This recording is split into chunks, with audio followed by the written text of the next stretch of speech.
आवाज़ है ना? ठीक है, अब बात नहीं कीजिएगा, ठीक? अब शांत हो जाइए। जो आज से भारत का भूगोल की जो क्लास है वो चलेगी। जो हमारे फाउंडेशन की जो क्लास है उसको हम दरोगा में और जो सुपर टेट है उसमें ऐड कर दिए हैं, क्योंकि सुपर टेट का भी जो सिलेबस है वो उसमें फोकस डाले हुए है भूगोल पर, ठीक है, यानी ज्योग्राफी पर। और सुपर टेट की जो परीक्षा है उसमें सुपर टेट वालों के लिए इसके बाद साइंस की क्लास होगी जो राहुल रतन सर लेंगे, तो वो दरोगा का जो टारगेट चल रहा है उसमें भी आ जाएगा, या बीपीएससी 30 सितंबर को। क्योंकि सभी चीज़ें जैसे एक्चुअली उस लेवल पर ले जाते हैं ताकि किसी भी प्रकार का क्वेश्चन आएगा तो आपको दिक्कत ना हो, इसको याद रखिएगा। और दिन प्रतिदिन परीक्षा जो है वो टफ होते जा रही है। अभी भी आप लोग देखे होंगे जो रिजल्ट आया है एक परीक्षा का अभी कल, उसमें परसेंटेज देख रहे हो ना कहाँ पहुँच गया है। कई लोग जो अच्छा किए थे वो धराशायी हो गए हैं इस एग्ज़ाम में। तो इसका मतलब है कि अब धीरे धीरे विद्यार्थी क्या कर रहे हैं, पढ़ाई कर रहे हैं। और अब सोचिए कि कंफर्ट जोन में रह करके हम निकाल लें तो अब वो ज़माना गया, नहीं हो पाएगा। आपको लड़ना पड़ेगा और अच्छे से तैयारी करेंगे तो आपका सिलेक्शन होगा। सुपर टेट वाले जो हैं उनके लिए ये 2 घंटे की क्लास हो जाएगी। इसके बाद वाली क्लास भी रहेगी साइंस, और जो दरोगा टारगेट या फिर जो बीपीएससी वाले हैं उनके लिए भी 2 घंटे की। जो फाउंडेशन वाले हैं उनके लिए क्या रहेगा, सिर्फ ये 1 घंटे की क्लास होगी, ठीक है। और उसके बाद जो तीसरा घंटा होगा वो हिंदी का होगा सुपर टेट वालों के लिए, क्योंकि उसमें उनका जो क्वालिफाइंग पेपर है 100 नंबर का, उसमें वो 75 नंबर का उनका हिंदी आएगा ऑब्जेक्टिव, 25 नंबर का अंग्रेजी रहेगा। जो आगे चल करके जो अंग्रेजी के जो टीचर हैं वो उनका 25 नंबर का जो उनका होगा क्वालिफाइंग होगा। टोटल उसमें 30 नंबर लाना है। तो सुपर टेट के लिए क्वालिफाइंग पेपर जो है कोई समस्या नहीं होनी चाहिए। अगर आप 100 नंबर में 30 नंबर नहीं ला पाते हैं तो आप टीचर क्या चपरासी बनने लायक भी नहीं है, यह स्पष्ट बात है। तो मेन रह गया आपको जीएस का। जो लोग और भी एग्जाम की तैयारी कर रहे होंगे उनको भी मेरा सुझाव है कि मान लो कि अगर अभी बीएड नहीं किया होगा या डीएलएड नहीं किया होगा, डिप्लोमा इन एजुकेशन, अगर कर सकते हैं तो बीएड कर लीजिए। इसके बाद भी जो है बहाली आएगी और स्टेट और सीटेट निकालना आसान होता है। और जिसकी अच्छी तैयारी, जिसके पास ये दोनों में से कोई एक डिग्री होगी और जिसके पास बीएड की डिग्री होगी, ठीक है, वो उसके लिए अब ये जो आगामी एग्ज़ाम होना है वो समझो कि एक तरह से केकवॉक होगा ज़्यादातर लोगों के लिए। जो बीपीएससी का पीटी उटी जो तैयार कर लिए हैं वो सब ऐसे ही उड़ा देंगे उस एग्जामिनेशन को। लेकिन अफसोस कि कई ऐसे सक्षम लोग हैं जिनके पास बीएड की डिग्री नहीं है। तो ठीक है, हो सकता है कई लोग वैसे हों जो बीपीएससी निकाल लें तो उनको टीचर बनने की जरूरत ही ना पड़े। फिलहाल हम लोग वापस आते हैं अपने टॉपिक पर। सुपर टेट हो या कोई भी एग्ज़ाम हो, उसमें सबसे जो महत्वपूर्ण माना जाता है वो माना जाता है भूगोल को। और उसमें हम भारत का भूगोल ले जाएंगे इस क्लास में। भारत के भूगोल को पढ़ने के लिए हम लोग को भारत का जो राजनीतिक परिचय होता है, यानी भारत का सामान्य परिचय या इसका पॉलिटिकल परिचय, ठीक है। इंग्लिश मीडियम वालों के लिए, जो इंग्लिश मीडियम में भी हैं, ऑनलाइन में हैं कुछ स्टूडेंट जो इंग्लिश मीडियम में जुड़े हुए हैं, तो उनके लिए क्या होता है कि इंडिया का ये एक जनरल इंट्रोडक्शन जिसमें उसका जो पॉलिटिकल जो इम्पोर्टेंस है वो दिखाया जाता है इंडिया का, ठीक, कि भारत का जो एरिया है वो कहाँ से कहाँ तक है, कितने किलोमीटर में फैला हुआ है, कौन से स्टेट्स कहाँ हैं, और भारत के कौन से स्टेट्स राज्य जो हैं वो कोस्टल लाइन बनाते हैं, समुद्री तट। भारत के कितने राज्य बांग्लादेश से सटे हुए हैं, एसोसिएटेड हैं। तो पूछ नहीं रहे हैं, बता रहे हैं कि मतलब इस टाइप के जो क्वेश्चंस हैं वो किस में आएंगे। भारत का जो सामान्य जो परिचय होगा, इसका जो जनरल इंट्रोडक्शन होगा इंडिया का, तो ये होगा, ये आसान होता है। पीडीएफ है, अभी हिंदी का पीडीएफ है, 2-3 दिनों में इंग्लिश का भी पीडीएफ क्या हो जाएगा, अवेलेबल हो जाएगा। ऑनलाइन वालों के लिए वो चला जाएगा ऐप पर, और जो यहाँ पर हैं वो उसको चाहें तो ऑफिस से ले सकते हैं, ठीक है। तो वो अपना जो उचित मूल्य हो उसका फोटो स्टेट का और जो बाइंडिंग का होता है उस कीमत पे उपलब्ध रहेगा उन्हीं लोगों को जो एडमिशन लेंगे। ये क्लियर कर दे रहे हैं, ठीक है। भारत का या जो ऑलरेडी एनरोल्ड है यहाँ पर, तो भारत का सामान्य परिचय PDF आप लोग ले लेंगे, उसी हिसाब से हम चलेंगे और आप लोग को यहाँ पर हम बताते चले जाएंगे। और मेरी कोशिश होगी कि कम समय में एकदम ज़बरदस्त जानकारी आपको हम दे दें। करना क्या होगा कि PDF में जो टॉपिक होगा उसको पढ़ते रहिएगा, क्योंकि पढ़ करके आएंगे तो यहाँ पर चीज़ें आपको ज़्यादा समझ में आएंगी। तो एक तो हम लोग भारत का जो जनरल इंट्रोडक्शन होगा, जो कि हमारा संविधान भी बताता है, उसका पार्ट 1 बताता है कि भारत का एरिया कितना है, कौन कौन से राज्य हैं भारत में, 28 स्टेट्स हैं, 8 यूनियन टेरिटरीज हैं, इन सब के बारे में कि क्या क्या जानकारी है। 100वां संविधान संशोधन 100 कॉन्स्टिट्यूशनल अमेंडमेंट एक्ट में हमने कुछ पोर्शन एनक्लेव्स जो है बांग्लादेश को दिए और कुछ उनसे लिया है, तो मोटा मोटा इतना ही था। अभी भी एरिया वाइज देखने पर वो 32,87,263 वर्ग किलोमीटर ही दिखाता है एनक्लेव्स के अप एंड डाउन होने के बाद भी, क्योंकि काफ़ी कोशिश हम किए कि जो एग्जैक्ट आंकड़ा है वो उपलब्ध हो जाए, लेकिन अभी वो उपलब्ध नहीं हुआ है। इसके बाद इसमें हम लोग जो पॉपुलेशन का होता है, अभी तक जो 2021 का जो सेंसस है वो पूरी तरह अंतिम आंकड़ा, कोरोना के कारण अंतिम डेटा नहीं आया है। बहुत सारे लोग डाटा बोलते हैं, डेटा बोला जाता है। DATA को हम प्रोनाउंस करते हैं डेटा, डाटा नहीं प्रोनाउंस करते हैं, याद रखना। तो आंकड़े को अंग्रेजी में डेटा बोला जाता है, डाटा नहीं बोलते हैं। और वो डेटा आएगा कि पॉपुलेशन डेंसिटी इंडिया कितनी है, क्या अब तक चला गया है, ये सब कुछ, इंडिया कहाँ लोकेटेड है। इसके बाद जो दूसरा अपना परिचय होगा, इंडिया का जो जनरल इंट्रोडक्शन है, उसके बाद जो जियोलॉजिकल, बात नहीं कीजिए प्लीज, ठीक है, जो जहां बैठा हुआ बैठने दीजिए, अगल बगल बैठ के क्या कर लीजिएगा। उसके बाद जो इसका जियोलॉजिकल पोर्शन है, यानी कि भूगर्भिक, जमीन के नीचे, भारत का जो जमीन है उसके नीचे जो है किस प्रकार के चट्टान हैं, तो हम लोग उसको भी देखेंगे। एक क्लास में वो एकदम खत्म हो जाएगा कि नीचे में आर्कियन चट्टान है, आर्कियन रॉक्स, वही आगे चल करके कुछ इलाकों में धारवाड़ रॉक्स में बदल गए, कुछ इलाकों में वो कुडप्पा रॉक्स में बदल गए, और विंध्याचल के इलाके में वो विंध्यन रॉक्स में बदल गए, विंध्यन चट्टानों में, और उन्हीं में से कुछ गोंडवाना में हो गए, गोंडवाना लैंड, ठीक है। महाराष्ट्र में वो डेक्कन ट्रैप में चेंज हुआ। तो ये कुछ मिट्टी के प्रकार होंगे जिनको हम लोग कहाँ देख लेंगे, चट्टानों के प्रकार को भारत के भूगर्भिक इतिहास में। एक आध क्वेश्चन वहाँ से भी बनता है, ठीक है। और इसके बाद जो तीसरा अपना होगा वो भारत का फिजिकल डिवीजन, जो उसका भौतिक जो विभाजन होता है, फिजिकल डिवीजन, ये भी बता दे रहे हैं। ये सब एक एक करके ये करा देंगे। फिजिकल डिवीजन का मतलब होता है कि जैसे मान लो भारत, ये वाला जो हम लोग जो भी है ये, ठीक है, अभी ऐसे बस बना दिया यहां पर। इसमें इस वाले पोर्शन को लोग क्या कहते हैं, हिमालय वाला, इसका जो फिजिकल डिवीजन, ये वाला जो पोर्शन अपना जाता है इसको कहते हैं नॉर्दर्न प्लेन। और यहां पर जो नीचे वाला पोर्शन जो है विंध्य के नीचे में, इसको कहते हैं प्रायद्वीपीय भारत या पेनिनसुलर इंडिया। पेनिनसुला, प्रायद्वीप, जो 3 तरफ से पानी से घिरा होता है, और ये हमारा हिस्सा 3 तरफ से पानी से घिरा हुआ है। इसमें यहाँ पर जो है पश्चिमी घाट, और यहाँ पर जो है टूटा फूटा पूर्वी घाट।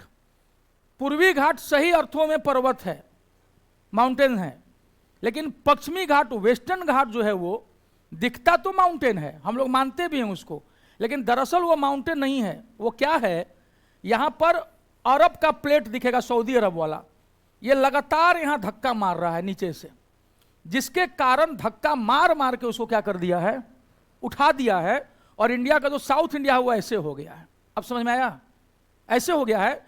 इसीलिए यहाँ से सारी नदियाँ किधर जाती हैं, इधर की ओर, और नीचे से भी धक्का पड़ रहा है। ये सब हम लोग प्लेट टेक्टोनिक्स में बताएंगे और ये भी समझाएंगे कि प्लेट टेक्टोनिक्स क्या है, क्यों आज से 20 करोड़ साल पहले दुनिया के सारे देश और महादेश एक जगह थे, लेकिन 20 करोड़ साल पहले ही क्यों उनमें जो है विस्थापन शुरू हुआ और वो एक जगह से दूसरी जगह डिस्प्लेस होते चले गए। और आज भी भारत का ये नीचे से यहाँ धक्का पड़ रहा है और इस साइड जा रहा है। यही कारण है कि हिमालय की ऊंचाई अभी भी क्या हो रही है, बढ़ रही है। वो धक्का मार रहा है, तो एक धक्का इधर से लगा सऊदी अरब वाला, अरबियन प्लेट का, तो भारत क्या हो गया, दक्षिण भारत ऐसे हो गया, ठीक है। और ये कारण है पश्चिमी घाट क्या हो गया, उठ गया, जो हमको दिखता कैसा है, पर्वत जैसा, लेकिन सच में ये पर्वत नेचुरल प्रोसेस वाला पर्वत नहीं है, ये धक्का खाने का ना ऐसे हो गया है। और यही कारण है कि यहाँ से जितनी नदियाँ निकली हैं, क्यों निकली हैं वही बताएंगे, वो सब इधर जाते हैं। लेकिन दो नदियाँ जो नर्मदा और तापी उधर क्यों जाती हैं, क्योंकि जो ये खींचतान चल रहा था ना, धक्का धक्की, मान लो कि आपका 2 पैर पकड़ ले कोई और 2 हाथ पकड़ ले ताकतवर आदमी, 4 लोग पकड़ के चारों दिशा में खींच रहे हैं, बीच में क्या होगा, ठीक है, बस वैसा ही कुछ मामला हो गया। और यहां पर जो गड्ढा हुआ, उस गड्ढे में ये इधर की ओर चला गया। ये गड्ढे में पड़ने के चलते नर्मदा और ताप्ती कहां आती हैं, ऐसे, वरना नियम के अनुसार वो भी कहां बहती, उस साइड। लेकिन जो ये दरार पड़ गया, रिफ्ट वैली, भ्रंश घाटी, इसके कारण नर्मदा और ताप्ती किधर बहती हैं, इधर की ओर, अरब सागर की ओर। क्लियर हुआ।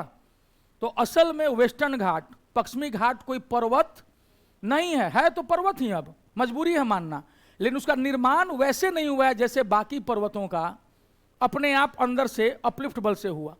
और जो जो ईस्टर्न घाट है, पूर्वी घाट, ये नेचुरल माउंटेन है जो कि नीचे के बल से जो है ऊपर उठ गया। लेकिन ये क्या है, ये दूसरे प्लेट के धक्का देने के कारण इधर की भूमि क्या हो गई है, उठ गई है। यही है पश्चिमी घाट यानी वेस्टर्न घाट, ठीक है, इतना समझ में आ रहा है। और इसके इधर जो थोड़ा सा पोर्शन बचता है, ये भी तटीय मैदान है, और इसके इधर भी जो ये भी कोस्टल प्लेन है। तो जैसे यहां पर नॉर्थ इंडिया का प्लेन है, मैदान है, उसी तरह दोनों साइड में इंडिया के क्या है, नीचे में कोस्टल प्लेन, पूर्वी तटीय मैदान, पश्चिमी तटीय मैदान, ठीक है, जो कि पश्चिमी घाट के इधर है और पूर्वी घाट के उधर है। इसके अलावा अंडमान निकोबार द्वीप समूह और लक्षद्वीप समूह, इसी को पढ़ने को कहते हैं फिजिकल डिवीजन ऑफ इंडिया, यानी भारत का जो भौतिक विभाजन है वो ये है।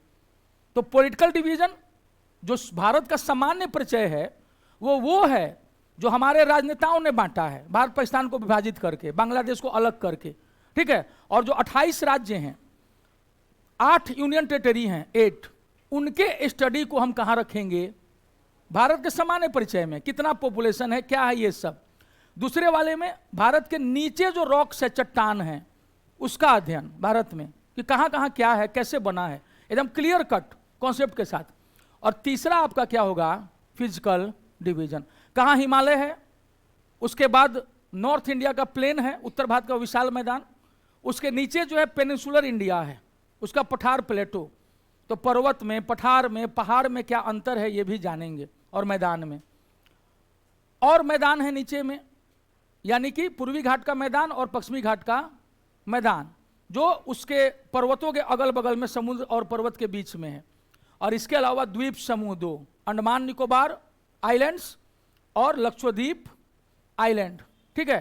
तो इन सबको हम लोग कहाँ पढ़ेंगे, हम लोग पढ़ेंगे फिजिकल डिवीजन ऑफ इंडिया, यानी भारत के भौतिक विभाजन में। इतना जब ये 3 कर लेंगे तो इंडिया बहुत कुछ हद तक क्या आ जाएगा अपने कमांड में। इसके बाद जो जो चीज़ होगा, जैसे मान लो कि भारत की नदियां हैं, ठीक है, तो इसको कहते हैं drainage system of India. Drainage system यानी का जो भारत का जो नदी तंत्र है, भारत में छोटे बड़ी 10,000 नदियां हैं, ठीक है, नदियों का देश ही है भारत। और भारत में कितनी नदियां हैं, छोटी बड़ी 10,000 नदियां हैं। तो जो महत्वपूर्ण नदियां हैं उनको पढ़ेंगे।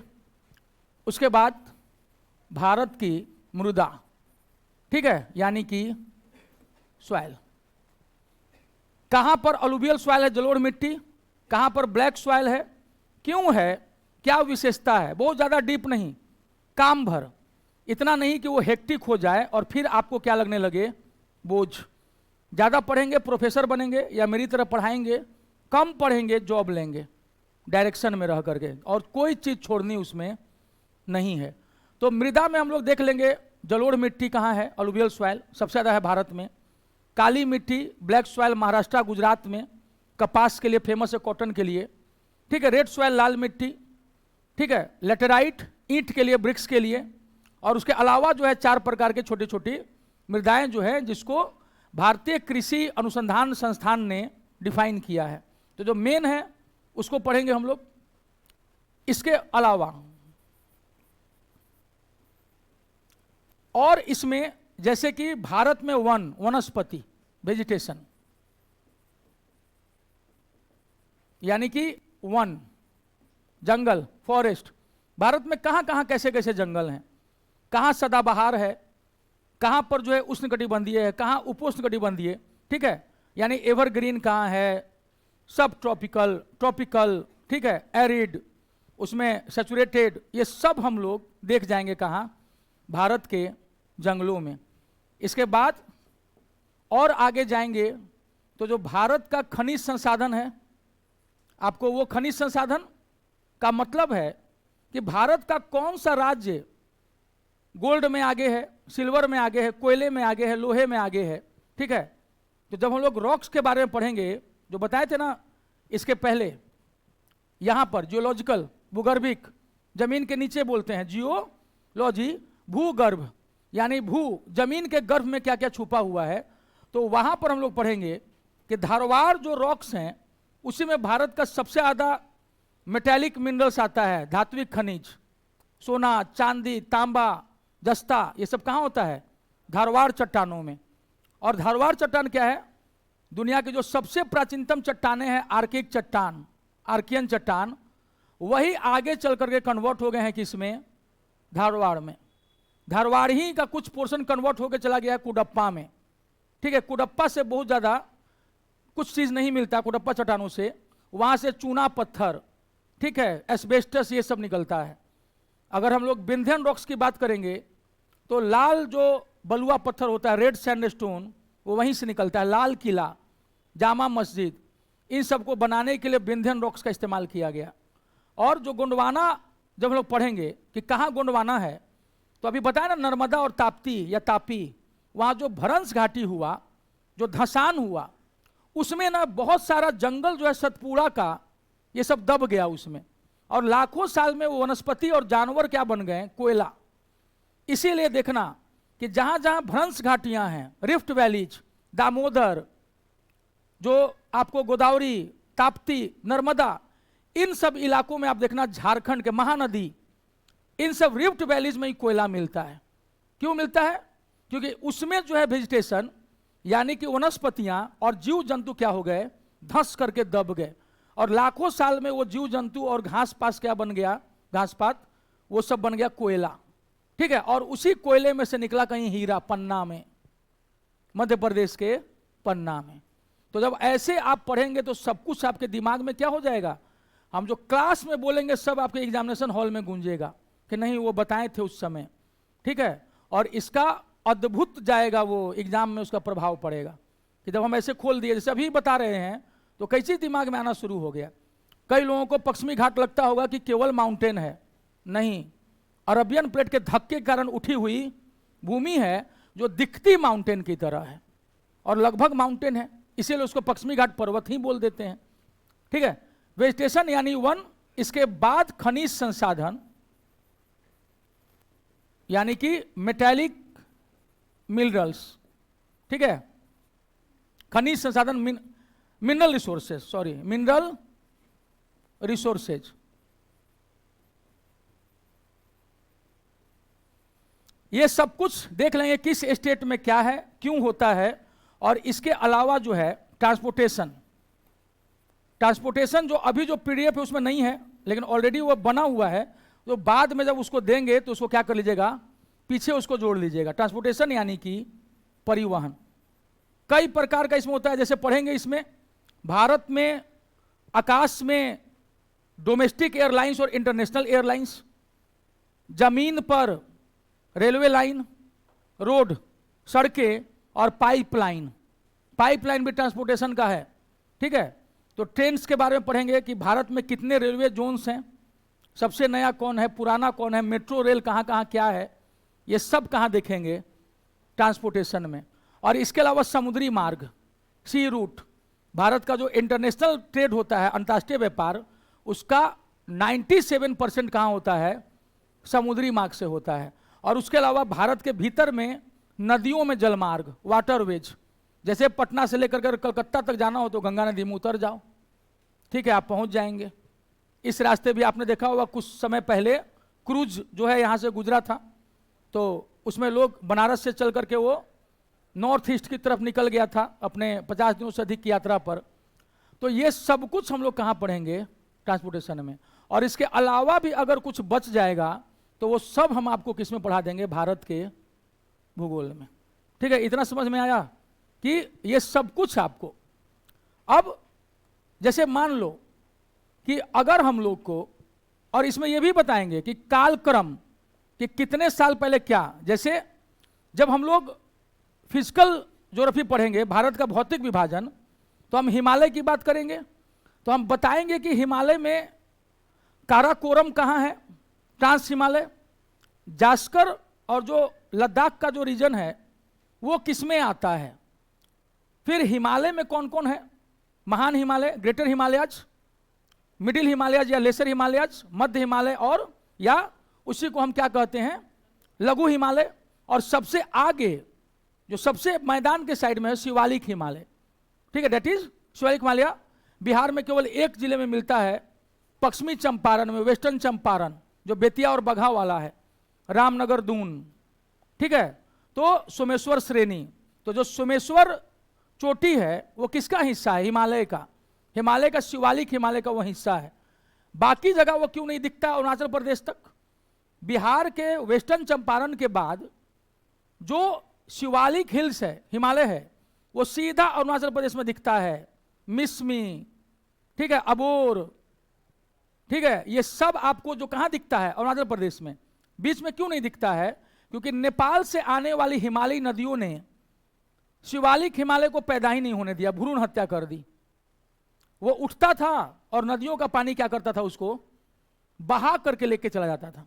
और गंडक, बूढ़ी गंडक ने अपना काम शुरू किया और महानंदा तक वो काम चलता रहा। यही कारण है कि बीच में जो है शिवालिक हिमालय कहीं पैदा ही नहीं हो पाया, क्योंकि नदियों ने उसको पैदा ही नहीं होने दिया।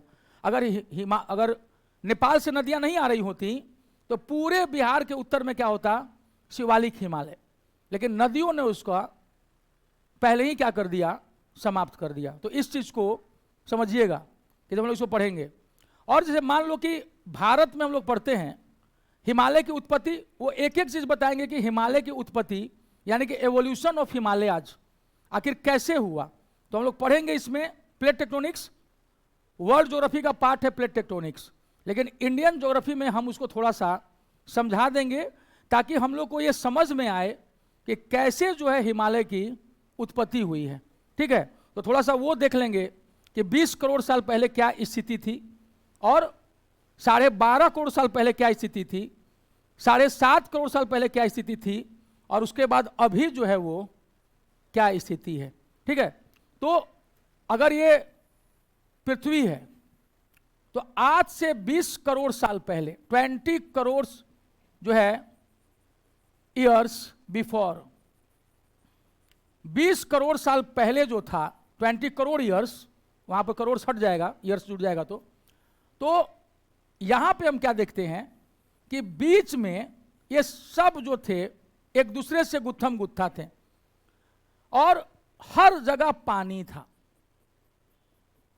ये 20 करोड़ साल पहले।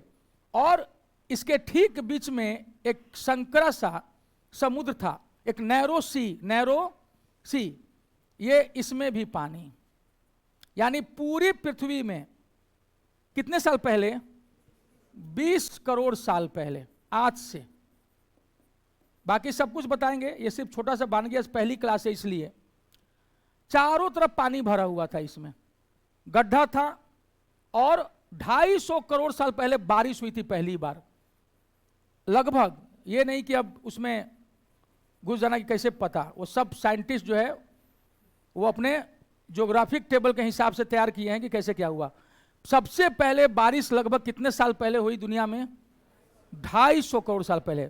इतनी बारिश हुई प्रेसिपिटेशन, रेनफॉल, कि पूरा ये गड्ढा जो था, ये उठी हुई भूमि, इसके अलावा सारा इलाका जो है पृथ्वी का क्या हो गया, अर्थ का, पानी से भर गया पूरा इलाका, और ये बीच का गड्ढा भी भर गया पानी से।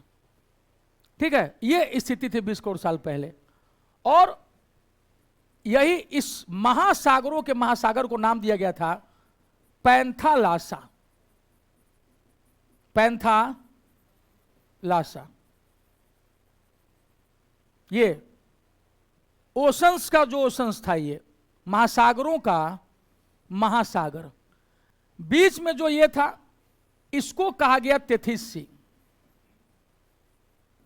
तेथिस सी यानी कि तेथिस सागर। अब आसनक रूप से पता चलता है कि ये पूरा एरिया एक दूसरे से दूर होने लगा। ठीक है, कुछ दूर होने लगे और कुछ आपस में टकराने लगे। तो एक हमारे भूगर्भ वैज्ञानिकों के सामने बड़ा एक क्वेश्चन हो गया कि आखिर ऐसा हुआ कैसे, ये पहले क्यों नहीं हुआ, ये 20 करोड़ साल पहले ही क्यों हुआ, उसके पहले यही डेट में इसी साल समय में क्यों हुआ, और ये आज भी क्या हो रहा है, फिसल रहा है, कहीं पर बढ़ते जा रहे हैं एक दूसरे की तरफ और कहीं दूर हो रहे हैं और कहीं फ्रिक्शन हो रहा है। तो इसको पहले मन में बिठाना है, कारण हम उसके बाद देंगे। मतलब तर्कों में क्या कहा जाता है कि पहले जानो तब मानो, अभी फिलहाल मानो, क्योंकि उसके तुरंत बाद हम जनाएंगे। ठीक, और उसके बाद आपको मिल जाएगा।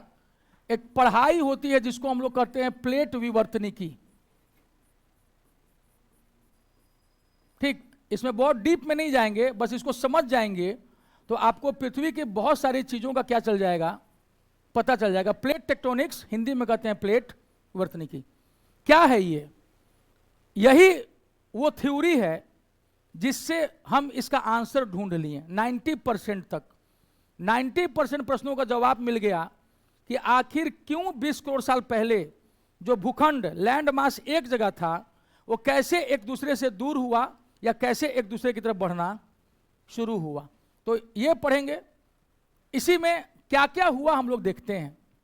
जो पैंजिया था उसमें किस किस डायरेक्शन में कहां कहां गए। इधर जो है हम लोग का जो नॉर्थ अमेरिका है वो, और इसके नीचे साउथ अमेरिका, बीच में ये सेंट्रल अमेरिका, ये सब जो हैं ये पूरा, और यहां पर इसी पोजीशन में हम लोग देखेंगे ये, अगर इसको ला करके से सटा दिया जाए तो ये जिगसॉ फिट हो जाता है।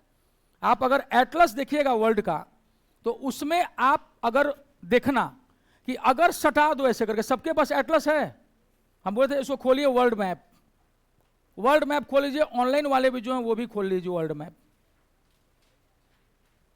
नहीं है लाडली? ठीक है, वर्ल्ड मैप का जो एटलस है खोलो, दिखाना, एक बदलाइएगा, देखिएगा, देखिए, इसको रखिए, दूसरा दीजिए, आप दीजिएगा।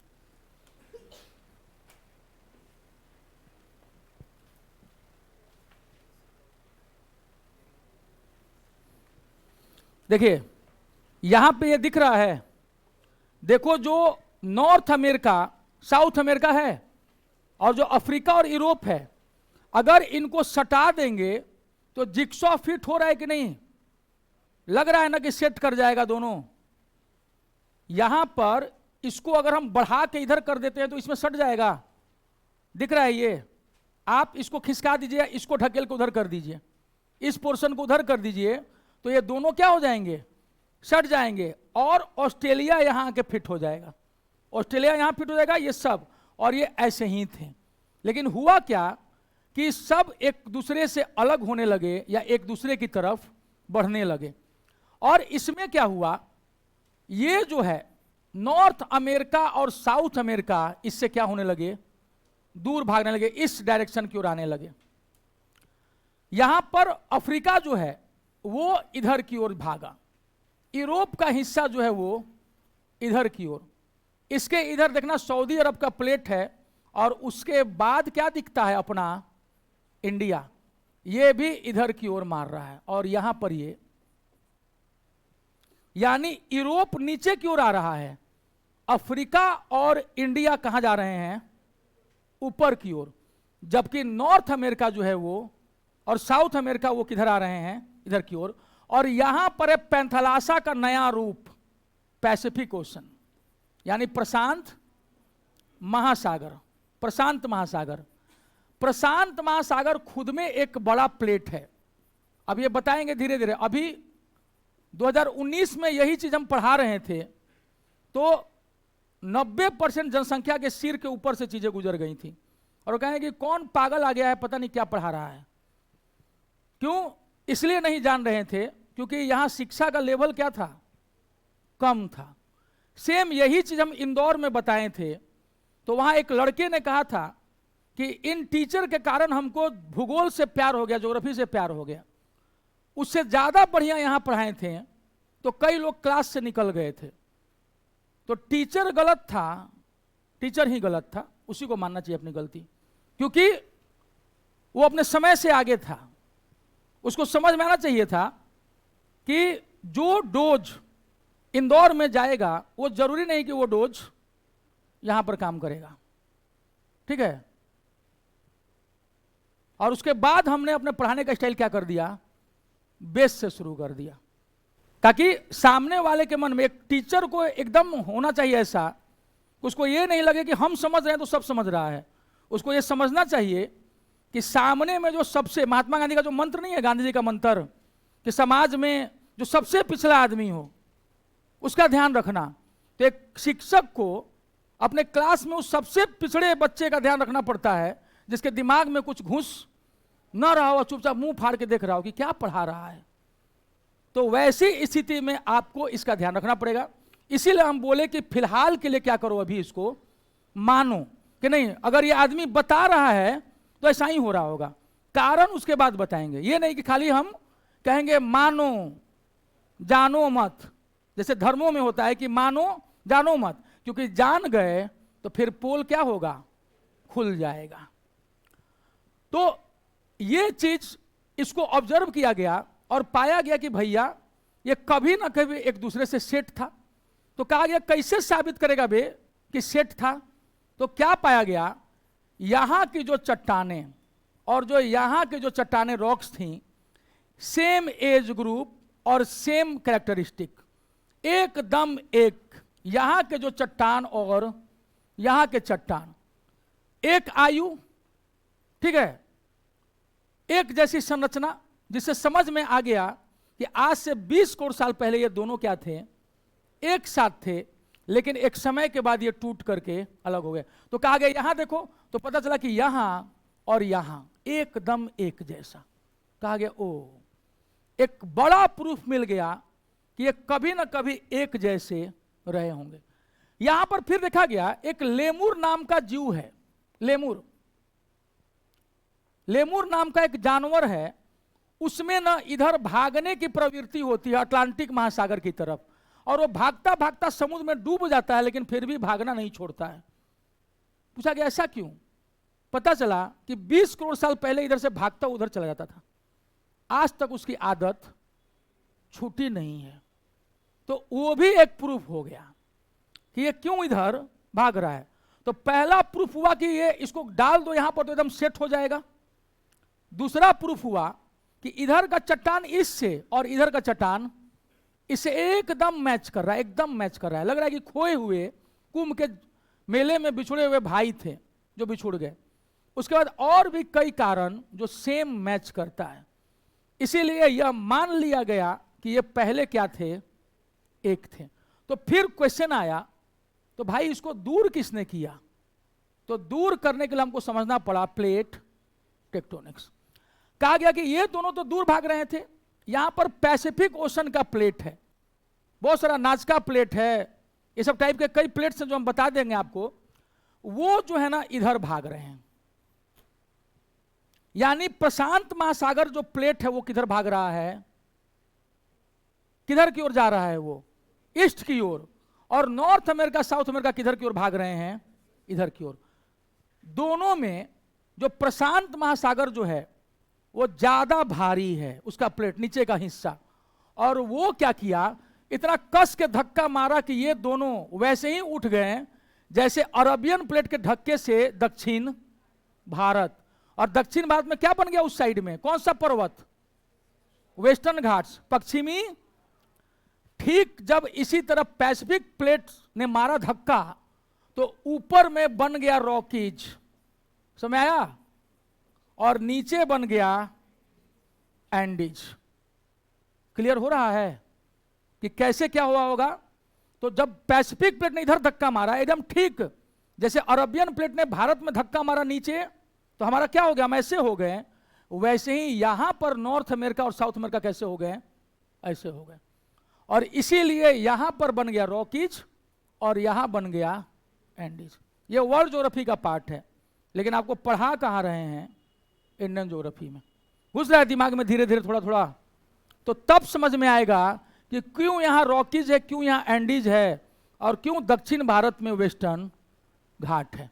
अब यहां पर हम क्या बताएं कि ये वाला फिसल करके नीचे आ रहा है यूरेशिया, यूरोप प्लस एशिया, और अफ्रीका और इंडिया कहां जा रहे हैं, ऊपर जा रहे हैं। यहां क्या होगा, यहां इनके टकराने से अभी पूरा नहीं टकराया है, इसीलिए तेथिस सागर का छोटा सा हिस्सा बच गया है, that is known as Mediterranean sea, यानी भूमध्य सागर। ये कौन है, ये वही तेथिस सागर है जो हम अभी पिछले ये में बताए आपको, यहां पर ये दिखाए थे। आज ये कहां चला गया, पैंथालासा तो पैसिफिक बन गया, प्रशांत, हिंद महासागर और अटलांटिक महासागर बन गया, तीन में विभक्त हो गया। लेकिन इस छोटकू का क्या हुआ जो बीच में था, ये बीच में बेचारा थोड़ा सा रह गया है भूमध्य सागर के रूप में, इसीलिए उसका नाम क्या है, मेडिटेरेनियन। टेरानियन के बीच में, पृथ्वी के बीच में। और उसी का बचा हुआ हिस्सा है एड्रियन सी, ब्लैक सी, कैस्पियन सी, बेकाल लेक, बेकाल झील, ये सब देखते हो बीच बीच में, वो सब किसके छूटे हुए हिस्से हैं, वो सब तेथिस सागर का बचा हुआ भाग है। अब क्लियर हो रहा है कि वर्ल्ड ज्योग्राफी का मजा किसमें ले रहे हैं, इंडियन ज्योग्राफी में, उसमें भी हम पढ़ाएंगे ही।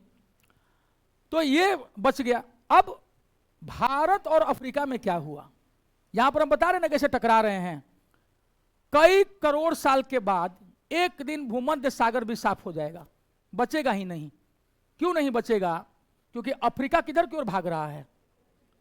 और अभी सुने थे तुर्की में और सीरिया में जो भूकंप आया था, ठक, समझा, आज भी झटका लग रहा है। और यहां पर यूरोप और एशिया के बीच में तुर्की फंसा हुआ है, सीरिया, ठीक है। और ये सब चारों तरफ से धक्का खा रहे हैं, ऐसी जगह पर स्थित हैं कि धक्का अब उनको लगेगा ही लगेगा, ठीक है। और उनको तैयार रहना पड़ेगा आने वाले भूकंपों के लिए, क्योंकि ये लगातार क्या हो रहा है, प्लेट टेक्टोनिक्स अपना काम कर रहा है। मेटानियन एक दिन पतला होता चला जाएगा।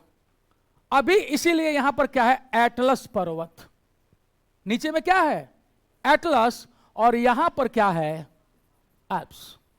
ऊपर में एल्प्स बना है टकराने से। कैसे बना, दो चीज टकराए, ठीक है। अगर जो भारी रहा नीचे घुस गया तो दूसरा पोर्शन क्या हो गया, उठ गया। उठ गया तो क्या बन गया, पर्वत। जब थोड़ा सा घुसा, थोड़ा सा उठा, पूरा घुस जाएगा तो पूरा उठ जाएगा। यहां क्या हुआ कि इंडियन प्लेट भारी है, क्योंकि इसमें हिंद महासागर जुड़ा हुआ है, इंडियन ओशन, और वो धक्का मारा कि यूरेशिया क्या हुआ, ऊपर उठ गया। और वहां क्या बन गया, हिमालयाज। क्लियर हुआ, यहां पर रॉकीज बना, एंडीज बना, और यहां पर एटलस बना, एल्प्स बना, और यहां पर हिमालय बना। यानी प्लेट टेक्टोनिक्स को अब समझना पड़ेगा कि भैया ये किस चिड़िया का नाम है, तब जाकर के हम लोग समझ पाएंगे कि पर्वतों का जन्म कैसे हुआ, क्यों यहां पर ज्वालामुखी है, ठीक है, लेकिन यहां पर ज्वालामुखी क्यों नहीं है हिमालय में। यहां पर भूकंप तो है, जहां भी पर्वत बने हैं वहां भूकंप है। क्यों बने हैं पर्वत?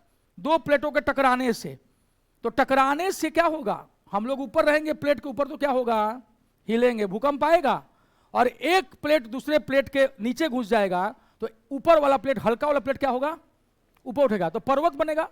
जहां जहां पर्वत है वहां वहां भूकंप आता है। और जहां पर प्रशांत महासागर है, जहां भी, वहां वहां ज्वालामुखी भी है, लेकिन हिमालय में ज्वालामुखी नहीं है।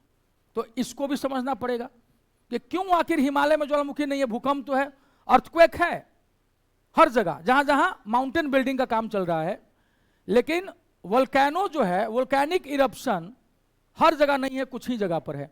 तो मेरे जो फाउंडेशन के पहले से स्टूडेंट है बीपीएससी वाले, वो ऑलरेडी उसको जानते हैं, तो उनके लिए वो रिपीट मोड में रहेगा।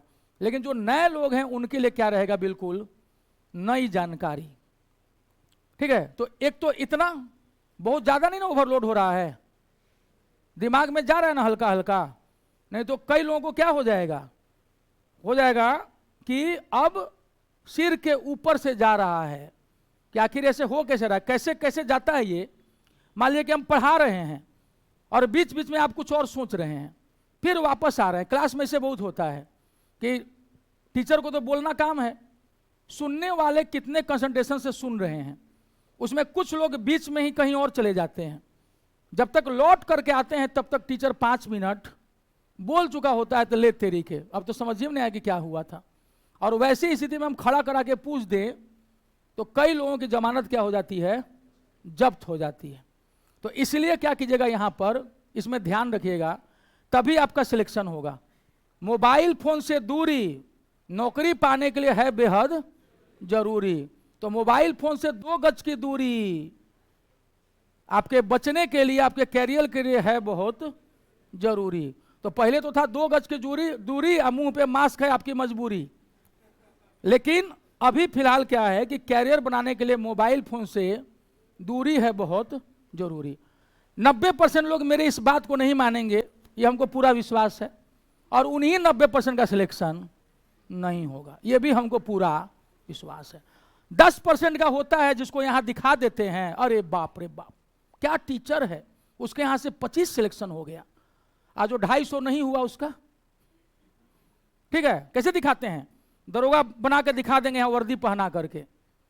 अरे उनको दिखाओ हजारों की भीड़ को जिनका नहीं हुआ, क्योंकि जो तेज तरार है वो बिना कोचिंग किए भी दरोगा बन जाता है।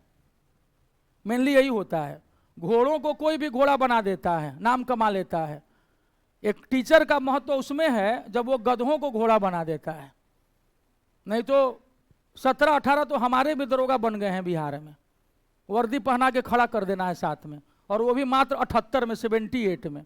हमारे पास 5,000 10,000 की भीड़ भी नहीं है, वरना भेड़िया धसान में कोई ना कोई तो निकल ही जाता है, ठीक है। यह भी एक सच्चाई है।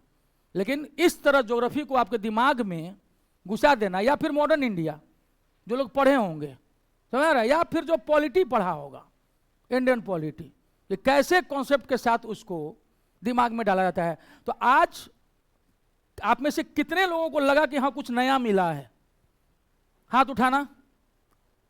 हाँ, तो आप में से कई लोगों को, कुछ लोग तो लास्ट शर्म से नहीं उठाए होंगे, कितने बुजुर्गवार हो गए साला, अभी तक ये हमको नहीं आता था, ठीक है। तो ऐसा है। लेकिन इस क्लास के बाद क्या हुआ, कई लोगों को यह जानकारी मिल गई। क्यों नहीं मिलती है, क्योंकि आप जहां भी पढ़ते हैं इस इलाके में, जिस कोचिंग में, वहां बेसिकली आपको रट्टा मरवाने की इनको क्या हो गई है, आदत हो गई है। रट्टा मारो और जाके परीक्षा निकाल लो। लेकिन जब आप इस तरह पढ़ेंगे तो आपके सोचने की दिशा बढ़ जाएगी, और आप चपरासी सिपाही से होते हुए आगे सोचने लगेंगे कि कैसे कोई राम भजन कुम्भकार, दिल्ली पुलिस का सिपाही जो है आगे चल के IAS बन जाता है, कैसे कोई सूरज तिवारी जिसका 2017 में एक रेल दुर्घटना में दोनों पैर जांग से, दायां हाथ और बाएं हाथ की 2 उंगलियां कट गई, उसके बाद भी वो आईएएस बन गया अपने पहले ही प्रयास में। कैसे बना वो? तो इन चीजों को जब देखेंगे तो आप पाएंगे कि आप भी ऐसा कर सकते हैं। लेकिन ये आपको कहते ही है कि तुम ग्रुप डी के लिए बने हो, सोचो ही मत, इसलिए आपकी सोच विकसित नहीं हो पाती। और चूंकि खुद उनकी क्षमता नहीं होती है, इसलिए वो आपको इस प्रकार से तैयार नहीं कर पाते हैं। लेकिन आप में क्षमता है, एक जिंदगी है, उसको ऐसे यूटिलाइज करो कि जब हम पढ़ ही रहे हैं तो कुछ अच्छा बनने के लिए क्यों ना पढ़ें। हम अपने लिए एक छोटा एम क्यों लें? अगर हम में दमखम है तो हम बड़ा लें, लेकिन उसके लिए क्या करना पड़ेगा? आपको सीखना पड़ेगा। इसके अलावा थोड़ा सा एक और, चूंकि अब सर आएंगे, राहुल रतन सर, जो आपको साइंस का टॉपिक ले जाएंगे, हम थोड़ा सा एक और चीज दे देते हैं अभी फिलहाल के लिए, ताकि आगे काम आएगा। हम कुछ देर पहले चर्चा किए थे रॉक्स के बारे में, ठीक है, चट्टान जो कि जमीन के नीचे होते हैं। इसको पढ़ते किस में है हम लोग? भूगर्भ विज्ञान में। इसको कहते हैं जियोलॉजी, ठीक है। इसमें जो सबसे पहले बना, जो भारत में मिलता है, that is known as Archaean,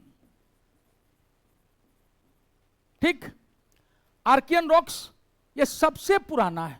अगर आपसे कभी भी ऑप्शन में पूछेगा कि पृथ्वी पर, जो अर्थ पर जो सबसे पुराना रॉक जो इंडिया में पाया जाता है वो क्या है, तो ए फॉर आर्कियन, वो सबसे एंशियंट है बोल देना, ए फॉर एंशियंट, ये सबसे प्राचीन है। यही आगे चल करके कर्नाटका में, झारखंड के कुछ इलाके में, जहां जहां हमारे यहां धातु मिलता है, जहां जहां हमारे यहां क्या मिलता है, मेटल, सोना, चांदी, जस्ता, ये सब जगह जो रॉक्स पाया जाता है, दैट इज धारवाड़।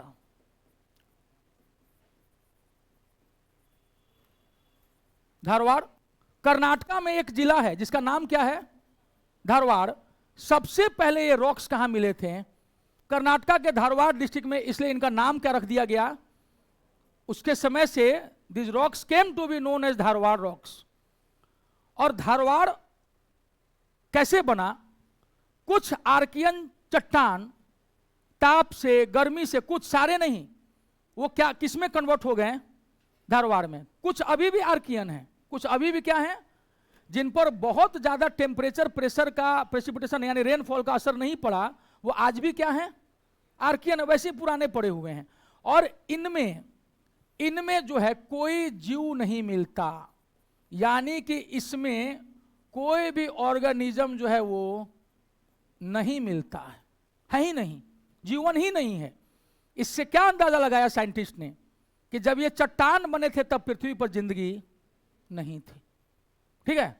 तो धारवाड़ ये वो रॉक्स है जो सबसे ज्यादा, जिसमें मिनरल्स मिलता है, खनिज संसाधन मिलता है। तो पूछेगा कि मिनरल रिसोर्सेज सबसे ज्यादा कहां मिलते हैं, उसमें भी मेटल्स, तो वो किस में मिलता है? धारवाड़ में। यानी कि खनिज संसाधनों में धनी कौन है सबसे ज्यादा?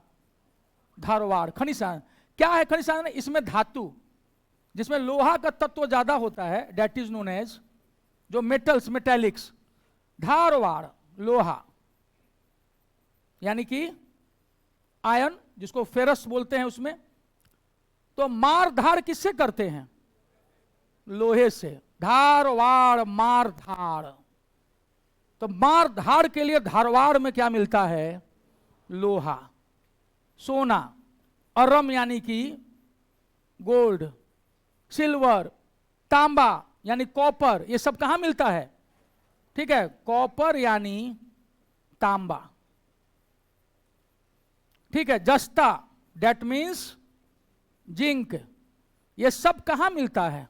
धारवाड़ में। तो जो आर्कियन कन्वर्ट हो गया धारवाड़ में, वो खनिज की दृष्टि से सबसे संपन्न है। एग्जाम में पूछेगा कि बताओ आर्थिक रूप से, इकोनॉमिकली सबसे बढ़िया रॉक कौन है? धारवाड़।